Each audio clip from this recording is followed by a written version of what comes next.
번째 시간입니다. 오늘은 요한복음 19장 1절로 16절의 본문을 가지고 우리에게 법이 있으니라는 제목으로 함께 나누기를 원합니다. 요한복음에 대한 설명을 전체적인 구조를 잠깐 한 번 더 말씀드립니다. 아마 여러분들이 외우실 거예요. 요한복음 1장이 서론입니다. 2장부터 11장까지가 예수님의 기적에 대한 얘기죠. 무슨 7개의 기적. 처음 시작했던 기적이 2장에 나오는 가나 혼인잔치부터 마지막 11장에 나오는 기적이 죽은 나사로를 살리신 기적. 그죠? 나사로를 살리신 기적. 그래서 결혼식, 그리스도와 우리와의 교회와의 혼인부터 시작해서 부활, 생명까지 얻는 그 기적을 7가지, 더 많은 기적들을 하셨는데 7가지만 대표적으로 말씀하셨죠. 왜냐하면 7장 숫자가 완전 숫자이기 때문에 그렇습니다. 그 다음에 12장이 뭐였습니까? 12장이 예루살렘 입성입니다. 13장부터 16장까지가 예수님의 다락방 강화이죠. 특별히 13장에는 세족 사건이 있습니다. 17장은 예수님의 대제사장적인 중보기도, 교회를 위한 중보기도가 나오고요. 18, 19, 20 이렇게가 예수님께서 순환받으신 것입니다. 21장은 부록이라고 말씀드렸는데 이 부록은 교회의 사명이에요. 18, 19, 20 그 중에서 우리는 18장 끝내고 19장에 서 있습니다. 18장은 누구 앞에 서 있었죠? 예수님께서 체포당하시고 가룟유다가 배신하고 안나스, 가야바 앞에 섰던 예수님. 19장에는 빌라도 앞에 선 예수님. 지금 저희 위치가 여기 있습니다. 빌라도는 지금 이제 대제사장들하고 바리새인들이 합세해서 예수님을 빌라도에게 데리고 옵니다. 목적은 예수님을 죽이기 위한 것입니다. 그렇죠? 오늘 보면 나가 읽으셨지만 죽이기 위한 것인데 그렇게 빌라도 앞에 데려오니까 빌라도는 사실상 두 가지 이유 때문에 이걸 참 싫어했어요. 이 문제를. 첫 번째 이유는 뭐냐면 이들이 시기하기 때문에 예수님을 시기하기 때문에 그렇구나. 그러니까 내가 이 종교적인 싸움, 민족적인 식민지의 민족적인 싸움에 말려들기 싫다. 두 번째는 빌라도의 아내가 그에게 조언을 하죠. 풀어주라. 그 사람 풀어주라. 이렇게 똥을 뻗다면서 조언을 하죠. 이 두 가지 이유 때문에 이 사건에 말리기 싫어했어요. 그래서 전주에 우리가 바라바를 내놓는 그 풀어달라는 그 이야기 본문을 다루면서 몇 번 이 공방이 오고 갔다고요? 7번. 주고받고 이렇게. 난 안 하겠다. 너희들이 해요. 다시 돌아오고 공이 왔다 갔다 하는 모습이 7번 등장합니다. 이 18장 그 후반부였고요. 오늘 19장 이제 초반부입니다. 예수님 십자가에 달려서 돌아가시는 그 사형 선고가 내려지는 그 시점에 지금 와 있습니다. 이 정도 하면 배경은 이해하셨으리라고 생각하고요. 그래서 빌라도는 계속해서 예수님을 놓아드리려는, 석방하려는 그런 노력들을 합니다. 근데 그게 제대로 이제 이루어지지 않고 있죠. 오늘 제가 제목을 7절에 있는 우리에게 법이 있으니라는 것으로 제목을 삼았습니다. 우리에게 법이 있으니. 문제는 이 법이라는 거예요. 우리에게 법이 있으니. 이 법이 레위기 24장 26절에 나와요. 찾아보겠습니다. 레위기 24장 16절. 여호와의 이름을 모독하면 그를 반드시 죽일지니 온 회중이 돌로 그를 칠 것입니다. 뭐라고 나와 있냐면 이 법이 여호와의 이름을 모독하면, 신성 모독하면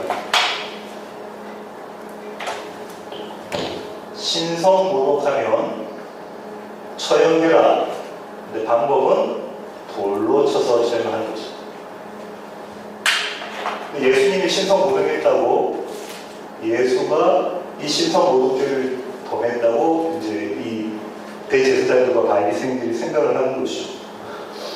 어떻게 신성 모독을 했냐면 본인이 하나님의 아들이다 이렇게 해서 신성모독을 하게 된 거죠.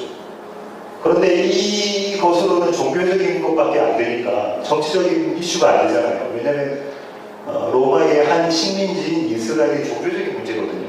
그걸 가지고는 로마 법정에서 이야기를 못하니까 이걸 어떻게 끌고 옵니까? 유대인의 왕으로 끌고 옵니다. 이렇게 되면 무슨 죄가 성립되냐면 반역죄가 성립됩니다. 왜냐하면 로마에서 유대인의 왕으로 삼은 자는 헤롯이거든요. 예수님 아니고 이 자리로 끌고 온 거죠. 자, 이런 구조 속에 이쪽은 빌라도의 입장, 빌라도의 장, 이쪽은 대제사장 안나스로 대표되는, 가야바로 대표되는 대제사장들과 바리새인, 다시 말하면 이스라엘에 대한 입장. 이런 구조를 가지고 오늘 본문 1절부터 다시 한번 살펴보도록 하겠습니다. 1절 한번 보시겠습니다. 이에 빌라도가 예수를 데려다가 채찍질을 하다가, 빌라도가 예수님을 데려다가 채찍질을 합니다. 유대인의 왕이라는 반역죄가 있기 때문에 채찍질을 하는데, 공관복음서에서 보면 마태복음 27장이나 마가복음 15장, 누가복음 23장을 보면 한번 찾아보겠습니다. 마태복음 27장 26절만 먼저 한번 찾아보겠습니다. 이에 바라바는 그들에게 놓아주고 예수는 채찍질하고 십자가에 못 박히게 넘겨주니라. 마가복음 15장 15절. 빌라도가 무리에게 만족을 주고자 하여 바라바는 놓아주고 예수는 채찍질하고 십자가에 못 박히게 넘겨주니라. 누가복음 23장 22절부터 25절까지. 빌라도가 세 번째 말에 이 사람이 무슨 악한 일을 하였느냐, 나는 그에게도 죽일 죄를 찾지 못하였나니 때려서 놓으리라 하니 그들이 큰 소리로 재촉하여 십자가에 못 박기를 구하니 그들의 소리가 이긴지라. 이에 빌라도가 그들이 구하는 대로 하기를 엄도하고 그들이 요구하는 자, 곧 밀란과 살인으로 말미암아 옥에 갇힌 자를 놓아주고 바라봐주어 예수는 넘겨주어 그들의 뜻대로 하게 하니라. 다른 공관복음서에서는 채찍질을 하고 십자가에 처형을 받도록 넘겨주니라 이렇게 되어 있어요. 근데 요한복음에서는 이 채찍질과 십자가 처형을 약간 분리해서 이 사건이 먼저 일어나고 이 사건이 뒤에 일어난 것, 그 가운데 텀이 있는 것으로 좀 묘사를 하고 있습니다. 학자들은 이렇게 이야기합니다. 십자가 처형을 하기 전에 채찍질을 한 것이 로마의 법이었는데, 그때 채찍질을 할 때는 어떤 걸로 했냐면 갈고리 같은 거. 그 갈고리의 끝은 쇠붙이가 묶여있거나 아니면 동물의 뼈가 이렇게 되어 있는. 그래서 한 번 치고 나면 살점이 뚝뚝 떨어지고 심지어 이제 뼈까지 드러날 수 있는. 패션 오브 크라이스트, 예수님의 순환에서 영화에서 보신 그 장면, 그렇게 채찍질을 하는 거죠. 그 상황입니다. 그러고 난 다음에 2절 한번 보시죠. 군인들이 가시나무로 관을 열고 그의 머리에 씌우고 자색 옷을 입히고, 3절까지 마저 보겠습니다. 앞에 가서 이르되 유대인의 왕이여 평안할지어다 하며 손으로 때리더라.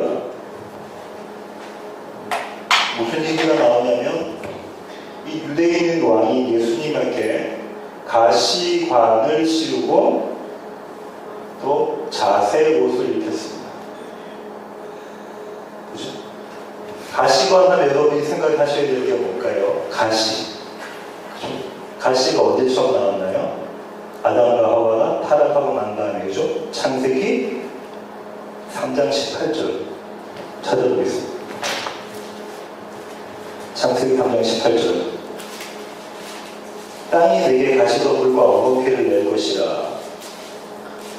범죄하고 이 죄를 짓자마자 아담이 범죄함으로 땅이 얻은 결과에 대한 이야기죠. 그 가시관, 죄에 대한 겁니다. 죄. 자세의 곳은 우리가 요한계시록에서 봤어요. 요한계시록 17장 4절하고 18장 16절인데 17장 4절만 볼게요.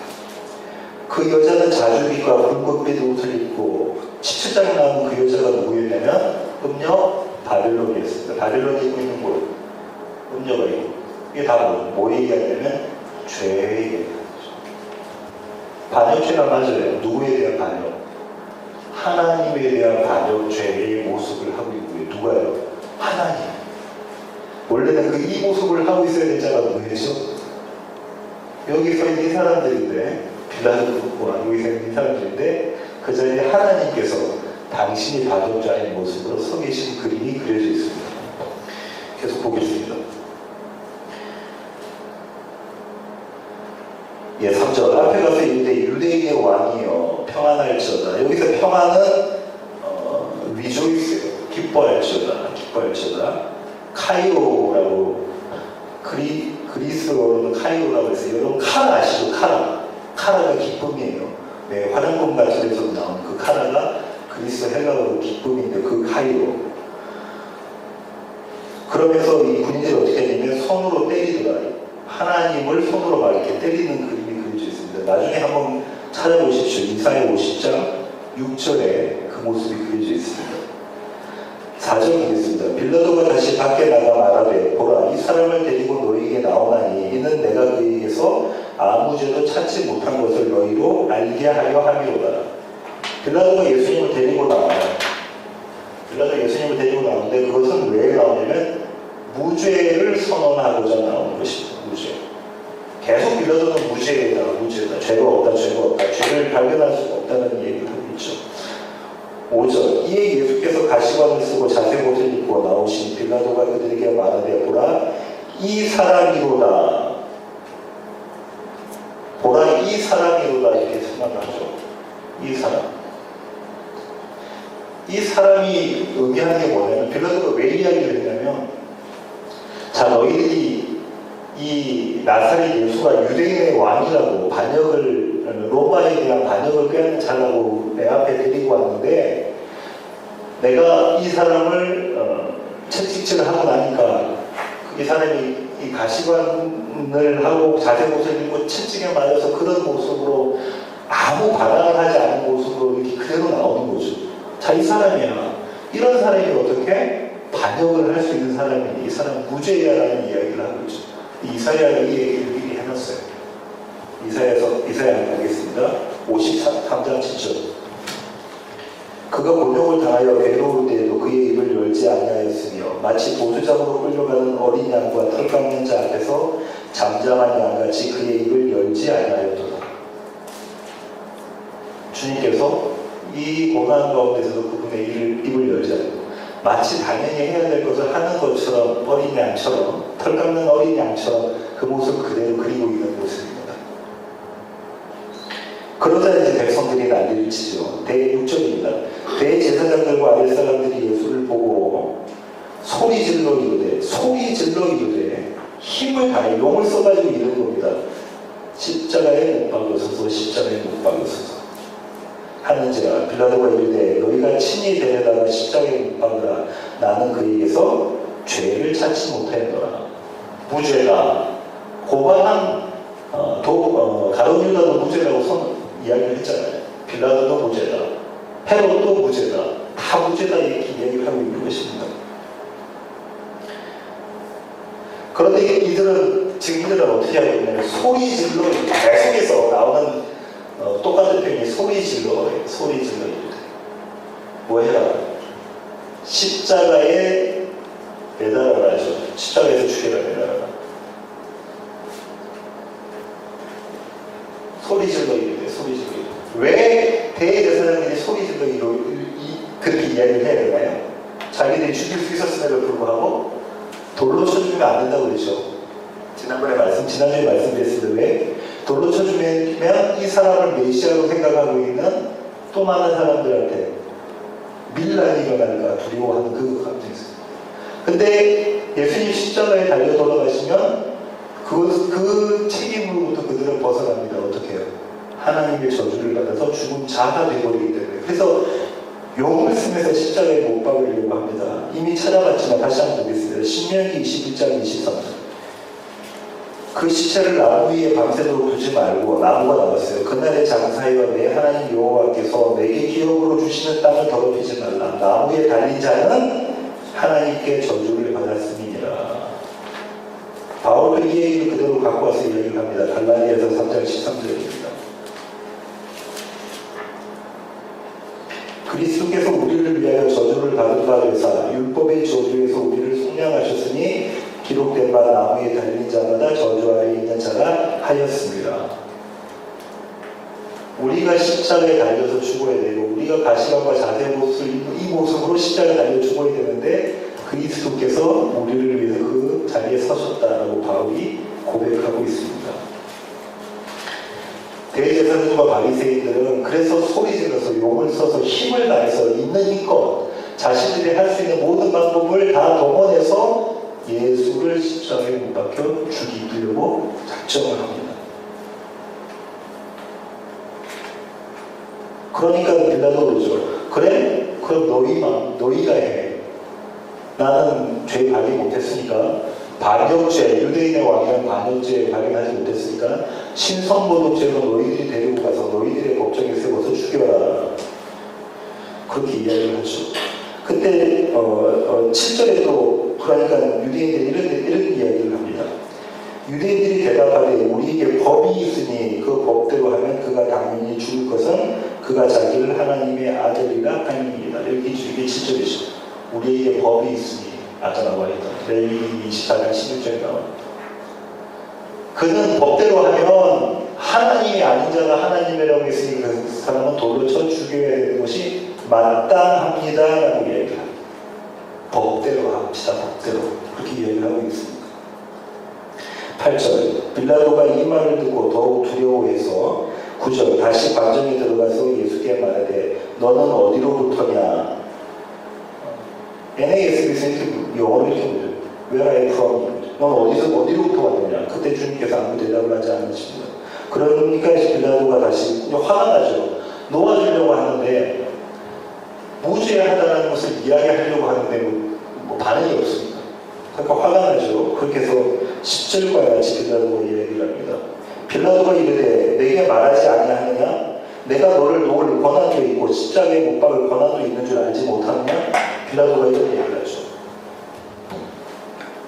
예수님으로 나는 권한, 어소로티를 가지고 있다. 너를 처형할 수도 있고 너를 석방할 수도 있는 권한이 있는데 왜 내게 나를 안 도와주느냐는 이야기를 하고 있죠. 그런데 예수님께서 마침내 입을 여십니다. 입을 여셔서 하시는 말씀이 뭡니까? 그 다음 절입니다. 보겠습니다. 예수께서 대답하시되 위에서 주지 아니하셨더라면 나를 해할 권한이 없으리니 그러므로 나를 내게 넘겨준 자의 죄는 더 크다 하시니라. 예수님이 이렇게 말씀하시죠. 빌라도야 네가 권한이 있는 것처럼 생각하지만 사실상 이 권한은 하나님께서 주신 것이다. 이 세상에 있는 모든 권한을 받은 자, 권한을 가진 자, 뭐 미국의 대통령이든 한국의 대통령이든 뭐 누구든 다 그 권한은 그 자리는 하나님께서 주신 것이다. 기복주의로 들으시면 안 돼요. 하나님께서 주신 것이다. 예, 말씀을 하시죠. 여기서도 은혜가 됩니다. 그렇죠? 왜 은혜가 됩니까? 이 하나님께서 주신 것 안에 담겨져 있는 뜻이 뭡니까? 하나님의 뭘 볼 수 있죠? 주권을 볼 수 있어요. 하나님의 주권에 달려있는 것이다. 이 모든 세상 모든 일들이 하나님의 주권에 달려있는 것이다. 그런데 이 하나님의 주권으로 하나님께서 행사하시고자 하시는 것은 열심으로 나타나는데 신실함으로 나타납니다. 신실하심이라는 게 뭐죠? 약속을 지키시는 하나님이라죠. 약속을 지키시는 하나님이에요. 어떤 약속? 하나님 스스로의 약속, 창세전 언약을 지키시기 위해서 예수 그리스도를 통해서 창세전에 택하신 자들을 하나님 앞에서 거룩하고 흠이 없는 자로 만들기 위한 그 약속을 신실하게 지켜가시는 하나님, 히브리어로는 아멘이신 하나님. 이 아멘을 피스토스 그리스어로는 믿음이라고 얘기한다고 했어요. 그래서 믿음이 나의 어떠함, 나의 열심, 나의 용승이 믿음이 아니라 하나님께서 내 안에서 발휘하시는 것, 그것이 믿음이라는 말씀을 드렸죠. 그렇습니다.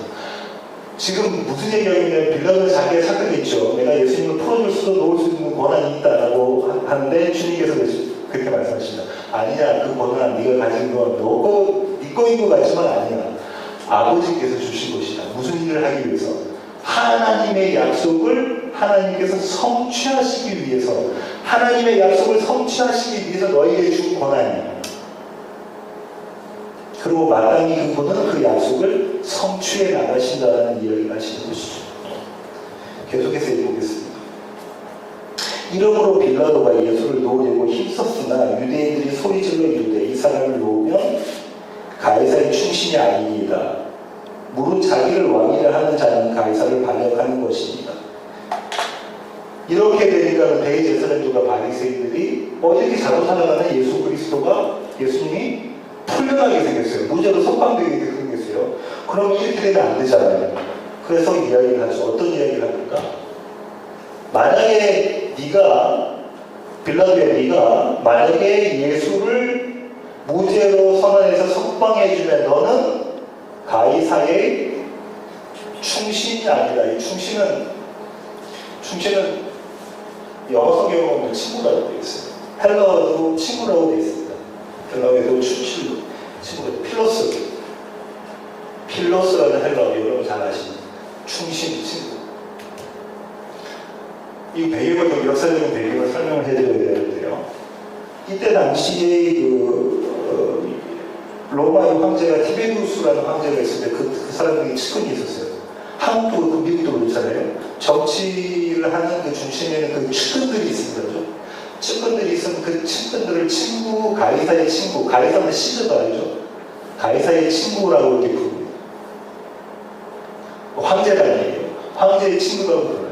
그런데 그 중에 한 명이 어떤 사람이 있었냐면 세자우스라는 사람이 있었어요. 세자우스. 이 세자우스라는 사람인 가이사의 티베리우스의 친구이면서 아주 힘을 많이 썼던 사람인데 이 사람이 빌라도의 후견인이었어요.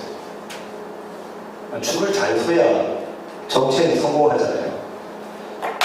식민지의 총독으로 간다는 것은 무엇이 보장되는 것이냐면 돌아와서 로마에서 높은 자리에 올라가는 정치적인 레벨업하는 프로모션이 보장되는 겁니다. 그래서 식민지에 가는 거예요. 네.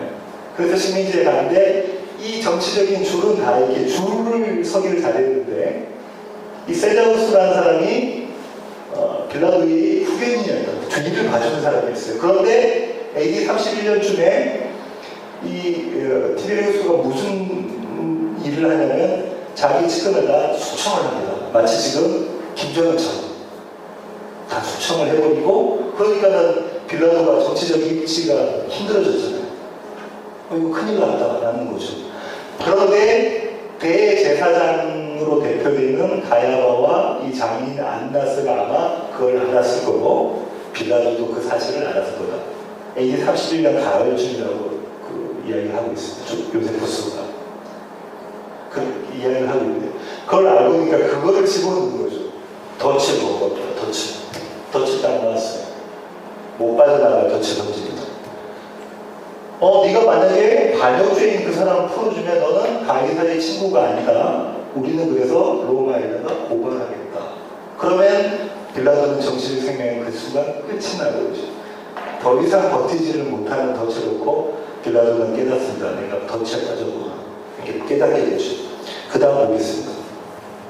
빌라도가 13절입니다. 빌라도가 이 말을 듣고 예수를 끌고 나가서 돌을 깐들 히브리 말로 가바다에 있는 재판석에 앉아있더라. 여기서 다시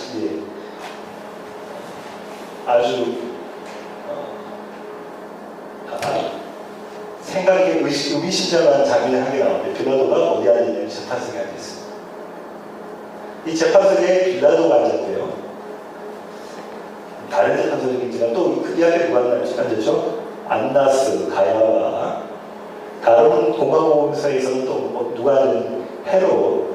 이 사람들이 다 저지를 해요, 예수님. 누가? 죄인이 우리 피조물이 하나님을 조물주를 재판하는 과정, 그 그림이 그려져 있습니다. 그리고 14절, 이날은 6월절의 준비일이요. 이날이 6월절의 준비.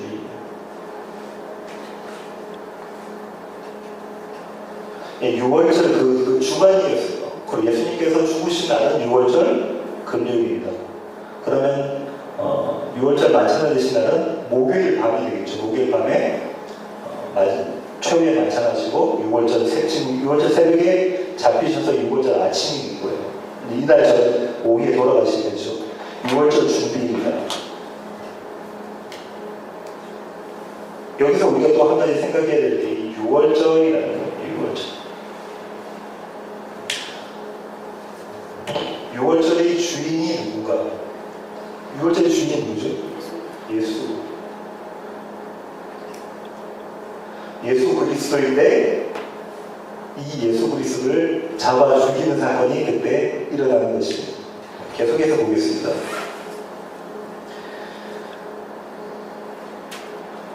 빌라도가 이렇게 이야기했죠. 14절입니다. 유대인들에게 이르되 보라 너희의 왕이다. 너희의 왕이야. 이 사도 요한이 성령 하나님의 그 영감과 아주 문학적으로도 잘 쓴 게 요한복음서잖아요. 너희의 왕이야. 자기들이 붙잡아서 죽이려고 하는 사람을 보고 자 봐라 너희의 왕이야. 그렇게 지금 빌라도가 유대 사람들에게 대제사장들에게 이야기를 하죠. 그러니까 대제사장들하고 바리새인들이 이야기합니다. 15절. 그들이 소리 지르되 또 소리 지르게 나와요. 그들이 소리 지르되 없이하소서 죽이소서 죽여버려라. 그를 십자가에 못 박게 하소서. 그러니까 빌라도가 이렇게 이야기합니다. 내가 너희 왕을 십자가에 못 박아 죽이랴? 그러니까 대제사장들이 대답하여 어떻게 얘기합니까? 대제사장들이 가이사 외에는 우리가 왕이 없습니다. 가이사가 우리의 왕입니다라는 고백을 해요. 가이사가 우리의 왕. 대제사장들은 뭐 하는 사람들이에요? 직업적으로 말하면 하나님만을 왕으로 섬겨야 되는 자들이 지금 뭐라고 고백하고 있냐면 이 왕을, 유대인의 왕을 죽이기 위해서 가이사 외에는 우리에게 왕이 없어요. 가이사만 우리의 왕이에라고 고백을 하게 됩니다. 사사기에서 우리가 봤잖아요. 근데 사사기 한 8장 한번 봐볼까요? 8장 23절. 이미 여러분 김용수 목사님 설교해 주셔서 잘 아시는데 사사기 8장 23절. 기드온이 그들에게 이르되 내가 너희를 다스리지 아니하겠고 나의 아들도 너희를 다스리지 아니할 것이요 여호와께서 너희를 다스리시리라 하니라. 이스라엘 백성들이 어떡하죠? 기드온을 왕으로 삼으려고 하니까 아니야. 기드온이 하나님만이 너희를 다스릴 수가 있는 분이야. 너희의 하나님 왕은 하나님이야 이 얘기를 하고 있습니다. 근데 이스라엘 백성들은 계속해서 나중에 사무엘 상에 가면 또 그래요. 사무엘 상에 가면은 사무엘 보고 또 그렇게 이야기를 하죠. 이스라엘 백성이 우리에게 왕을 주소서. 그래서 사울을 죽이게 됐어요. 그런 그림이 여기에 담겨져 있습니다. 자, 그 다음에 결론 16절입니다. 이에 예수를 십자가에 못 박도록 그들에게 넘겨주니라. 여러분 잘 보세요. 대제사장들과 바리새인으로 대표되는 이스라엘이 하는 것이 우리에게 법이 있습니다. 근데 그 법은 가이사가 왕이라는 거예요. 결론은 그렇게 흘러가면 되죠. 우리에게 법이 있습니다. 그 법은 예수 그리스도를 죽이고 가이사를 왕으로 삼는 거예요. 이 가이사가 누구죠? 세상이고 계시록에서는 바벨론이라고 보죠. 세상입니다. 이 세상은 다시 말하면 나예요. 죄로 드러난 나. 죄의 양상이 욕망과 두려움이라고 했죠. 내가 성취되고자, 내가 확장되고자, 나를 사랑하는 그 그림, 이게 나의 법이에요 라고 대제사장들과 바리새인 이스라엘 백성들이 이야기를 하고 있는 것입니다. 그죠? 예, 나에게 법이 있어요. 근데 그 법은 하나님께서 주신 법이 아니라 내가 왕되는 법입니다. 그렇게 이야기하고 있습니다. 이렇게 보면 여러분 어떻게 생각하냐면 아이 저 나쁜 놈들, 저 쳐죽일 놈들. 하지만 성경은 뭐라고 얘기하냐면 이 쳐죽일 놈들이 저와 여러분이라고 얘기합니다. 오늘의 삶도 내가 왕이 돼서 하나님하고 상관없이 우리에게 법이 있다고 하는데 그 법이 어쩌면 우리에게는 가이사 외에는 왕이 없습니다라는 법일지는 모르는 그 순간이 매 순간이 우리 삶 가운데 있다는 말이죠. 그런데 하나님께서 은혜를 주시죠. 어떻게 은혜를 주시냐면 오늘의 결론처럼 은혜를 주시는 오늘의 결론이 이에 예수를 십자가에 못 박도록 그들에게 넘겨주리라. 예수를 십자가에 못 박도록 이 예수를 십자가에 못 박도록 아까 봤죠? 하나님이 저주를 받아서 죽도록 내어주리라. 근데 이게 그들이 할 것처럼 보여지지만 누구의 주권하에? 하나님의 주권하에 하나님께서 창세전에 세우신 그 언약을 성실히 수행하게 하기 위해서 주님께서 지금 이렇게 하고 계신다는 것이죠. 이게 은혜입니다. 무엇에도 불구하고 주님이라고 이야기합니다. 우리에게 법이 있어요. 가이사가 나의 왕이에요. 세상이 나의 왕이에요. 내가 나의 왕이에요. 내가 다스려야 돼요. 내가 내 삶을 좌지우지해야 돼요. 왜 이렇게 어려운 형편을 나에게 주십니까? 왜 이렇게 참을 수 없는 고통을 저에게 주십니까? 이것 좀 벗어나게 해주세요라고 고백하고 있는 저와 여러분에게 하나님께서 창세전에 약속하신 예수님을 이 땅에 보내주시고 그를 십자가에 못 박혀 죽이십니다. 하나님의 분노를 이 다음 십자가에 못 박혀 죽이시고 하나님의 저주를 받았어요. 이 자리에 달려야 될 자가 저와 여러분인데 하나님께서 그렇게 하셨어요. 무엇을 가지고? 하나님의 여신. 명단번에 한 번 다 끝난 사건이 객관적으로는 역사적으로는 바울이 이야기한 것처럼 이 십자가 사건은 영단번에 한 번에 딱 끝난 사건이에요. 또 일어납니까? 안 일어납니다. 하지만 저와 여러분의 삶 가운데서는 이 사건이 매일 있어요. 매일 주님 제가 대제사장과 바리새인 쳐죽일 놈들이네요. 제가 바로 그 자리에요. 하지만 주님께서 아버지께서 아버지의 열심으로 오늘 내 삶 가운데 찾아오셔서 이게 아니구나. 나의 은혜로 하나님의 은혜로 내가 구원받구나. 그 하나님을 찬양하게 만들어 가시는 것. 이것이 구원의 메시지입니다. 오늘의 삶, 저와 여러분의 삶이 어땠습니까? 저도 똑같아요. 이 자리에 계속해서 서 있다. 이 자리에 서 있지만 우리가 구별된 자라고 하는 것은 이 자리에 서 있는 자가 나구나. 내가 죄인 맞구나. 그래서 그렇지만 내가 하나님의 은혜를 받은 자구나. 그걸 깨닫는 것입니다.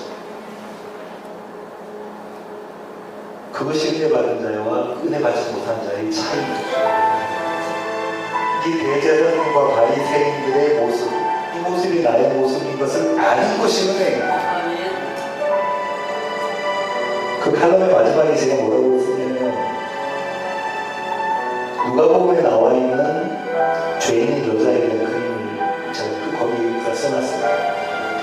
예수님 앞으로 가지도 못하고 예수님 서 계시면 그 뒤로 식사하시는 그 뒤로 걸어가서 그 발에 입 맞추고 그 발에 눈물 뿌리고 자기 옷값을 깨뜨리고 자기 길 머리털로 발을 씻기는 닦는 그 모습.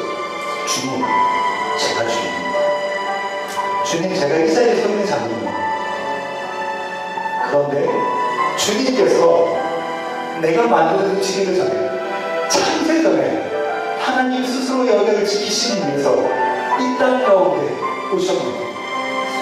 내가 써야 될 가시관 주님이 쓰시고 내가 입어야 될 피 묻은 자색옷 주님이 입으시고 하나님의 저주에 달려 죽어야 될 그 자리에서 우리 대신, 나 대신 주님이 달려 걸어가시고 그 기념을 하면서 그렇게 기도를 그 그림이 다 떠올려요. 매일 우리 삶 가운데 다윗이 이야기한 것처럼 이 구원의 감격이 있어야 될 줄 압니다. 우리는 매 순간 잊어버려요. 매 순간 잊어버려요. 그래서 우리에게 말씀이 필요하고 교회 공동체가 필요한 것입니다. 하나님 그렇습니다.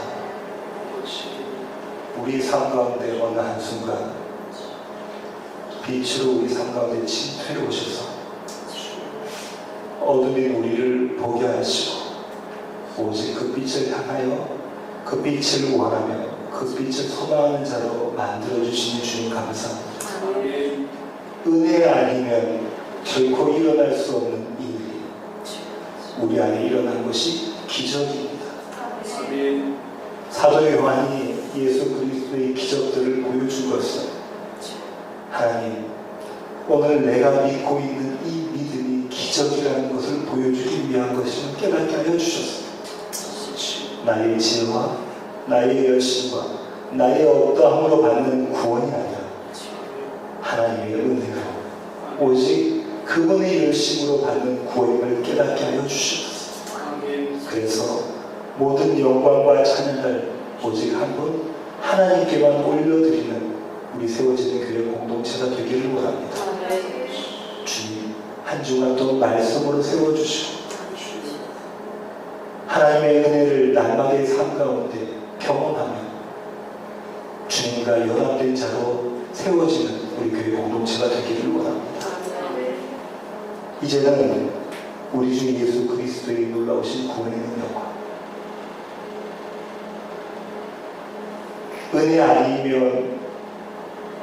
은혜 아니고서는 말로 설명할 수 없는 그 하나님의 놀라우신 사랑과 우리 안에 내주하셔서 날마다 그 은혜를 상복해 하시고 성령님의 충만하신 이제 주님 앞에 머리 숙인 우리 세워지는 교회 모든 지체들 머리 위에 이제로부터 영원토록 함께 하시기를 예수 그리스도의 귀하신 이름으로 간절히 축원하옵나이다.